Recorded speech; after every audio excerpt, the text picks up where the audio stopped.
বিভিন্ন জায়গায় যায় থাকে, ও জানে, ও দেশ ঘুরে।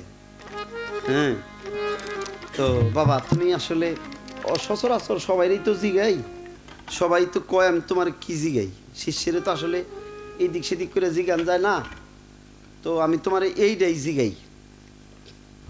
এই যে তুমি ভক্ত হইলা, নিশ্চয় এর মধ্যে দয়ালটা কিছু দিতে হইছে। দয়ালটা কিছু দিতে হইছে, না দিয়া কিন্তু ভক্ত হওয়া যায় নাই।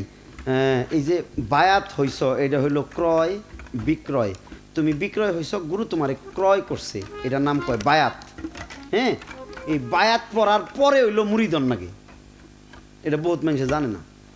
হ্যাঁ, খালি কোনো মতে কলেমাটা পইরাই বাইরে দিকে বাইরে, আমরা চিনলেন না কেরা আপনি, কয় আমি নমুখের ভক্ত।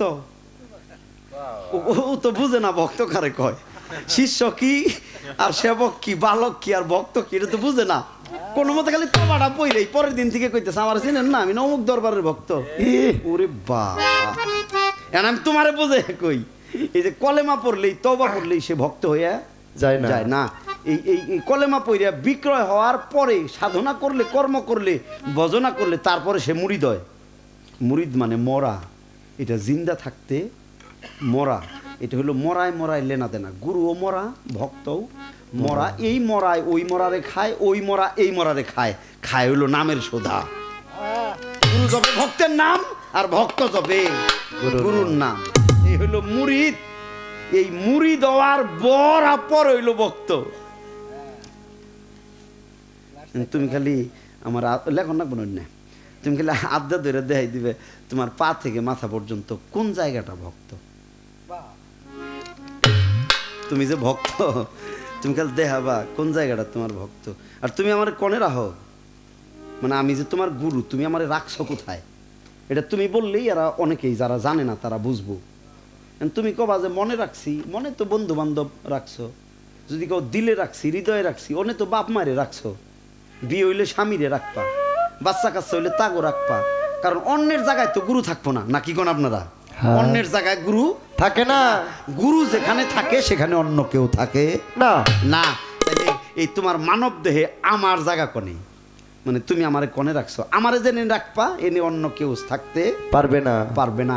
এই মানব দেহে আমার জায়গাটা কোনে, তোমার ভক্ত মুক্ত অত কিছু কর রাখবো না, এ মানুষ জানে। আর তারপরে মন চাইলে তুমি আলাপ করবো, অসুবিধা নাই, কিন্তু তুমি আমারে রাখছো কই? হ্যাঁ, কয়ে তোরে মন দিয়ে ভালোবাসি, তোরে প্রাণ দিয়ে ভালোবাসি, তোরে হৃদয়ে রাখছি। হাই, তাহলে আমার কাছে আর আগে তো ব্যাগের রাইখাই শেষ, জাগাই নাই আর।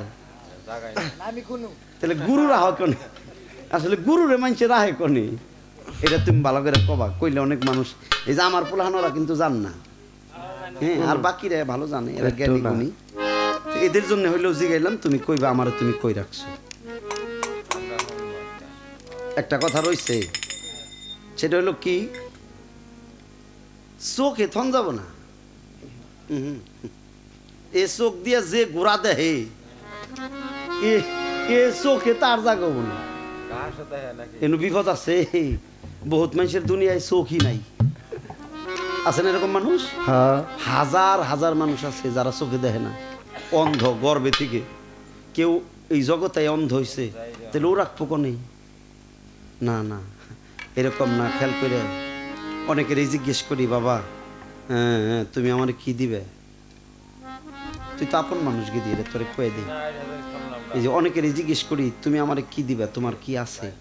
অন্যের ধন দেওয়া যাবে না, গুস্ত গুস্ত লৌ হুলুম, এটা বাবার। হার রগ মণিমগজ, হার রগ মণিমগজ হইলো বাবার, গুস্ত পুস্ত লৌ হুলুম হইলো মায়ের। 60 আল্লাহর দেওয়া 10টা ইন্দ্রিয় শক্তি, এই 3 জনে হইলো এই 18 চিজের মালিক। এন থেকে তুমি আমার কিছু দিও না। এটা যদি কেউ রে জিগাই, হ্যাঁ খারায় কয় চোখের জল দিলাম। আরে তো এই চোখের জল তো এটা পানি, এটা রক্ত থেকে আইছে, এটা পানি, এটা তো মায়েরই। তো তুমি আমার কেমনে দাও? তার মানে যারা এটার জবাব দেয় তারা এটার হাকিকত জানে না, বোঝে না। অন্যের ধন দিয়া গুরু পূজা হবে না। না, তুই পাঞ্জাবি লুঙ্গি আর গরু ছাগল যাই দেশ, এত ইয়া দিয়া কিছু হইব না। আমার লাভ হবো আর তোর জোল আমার তিরেন্দে খাওয়াবো, দুইজন ছাড়া আর কিচ্ছু হবো না এই জগতে। আল্লাহ যা দিতে কইছে তাই দেওয়া লাগবো। কোরআন শরীফ আল্লাহ কয়ে দিছে, আল্লাহ কিন্তু কোরআন শরীফের ভিতরে কয়ে দিছে, এই ধন তুমি তোমার মুর্শিদকে, শায়েককে, এই ধন দেও, এ দিলে তোমার মুর্শিদ পূজা হইব। আল্লাহ কিন্তু কোরআন শরীফের ভিতরে এটা কইছে, এরপরেও মানুষ এটা খেয়াল করে না। হজ করতে গেলাম, হজ করলাম, তোয়াব করলাম, কাবায় জিয়ারত করলাম, আসওয়াদ পাথর পাইলাম, দয়াল কুরবানি দিব কি? এখন তোরই পাস নাই, কুরবানি দিবি তোর নফস, আর কিছু কম না। এরপর আঙ্গুর শরীফ খোঁজে খোঁজে কয় শয়তান ঢিলাবো, যাই নাই তো, যা মনিয়াত করছি, যাই নাই হজ করার জন্য, যাই নাই জামু নিয়ত করছি। ঘরের মানুষটা কইছে আমরা দুইজনে মিলা জিলা যাইমু, তো যাইমু এটা কইছি, তাহলে আমরা জুয়ান থাকতেই যাই, আল্লাহ কবে না কবে নিয়ে যায়গা।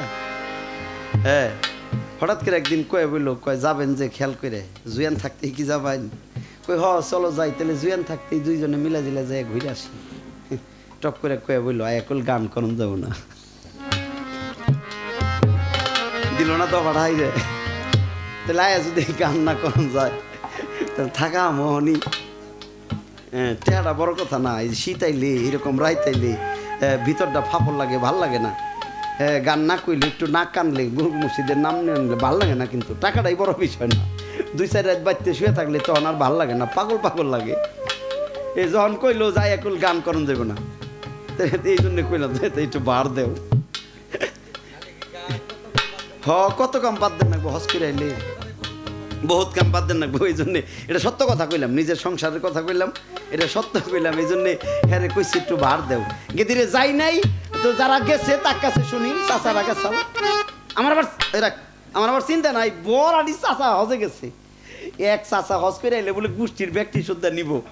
এই জন্য আমি খুব খুশি, আমার কোনো চিন্তা নাই, কারণ বড় আদি চাচা ওই যে তাও তো হজ করছে না রে। হ্যাঁ, চাচা মাচা দাদা চাচা যা আসাল ব্যক্তি হজ করছে, আমরা গোষ্ঠীতে যা আছি বেচতে যাই শেষ। কারণ ওই যে এক হাজি যেটি নিব, আঙ্গ গোষ্ঠীতে তুমি মানুষই নাই যেটি হাজি আছে।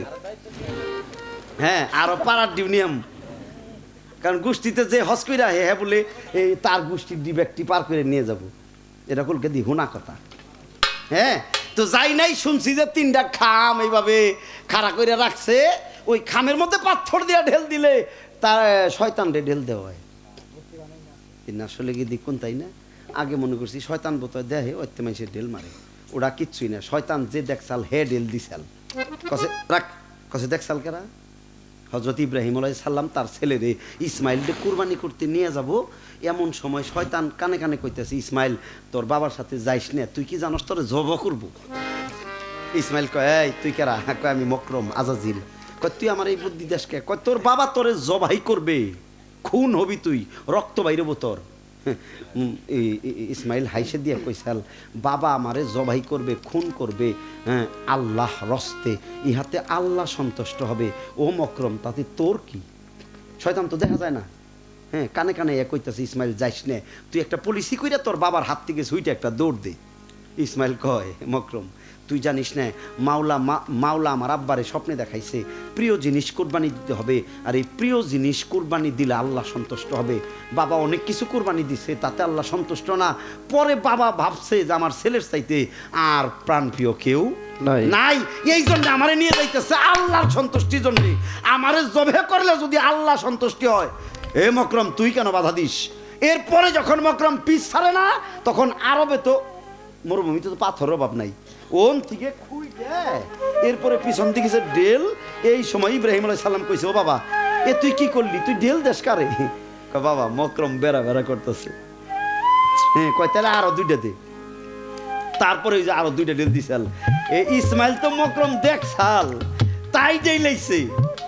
হ্যাঁ, আর আঙ্গ চাচারা যে কি দিকে ডেলাইছে কি তেম কহাই না, হয়তো খাম নয়তো। হ্যাঁ, তুই ওই খাম খুম ডেইলানির আশায় থাকিস না। যদি পারিস, বোঝা যায় যে তোর ভিতরে ওই মকরম আসর করতেছে, তাইলে তোর জ্ঞান বাবু দিয়ে মন বাবুর একটা হিট করবি, দেখবি শয়তান এলকাই দূরে যাবো গা।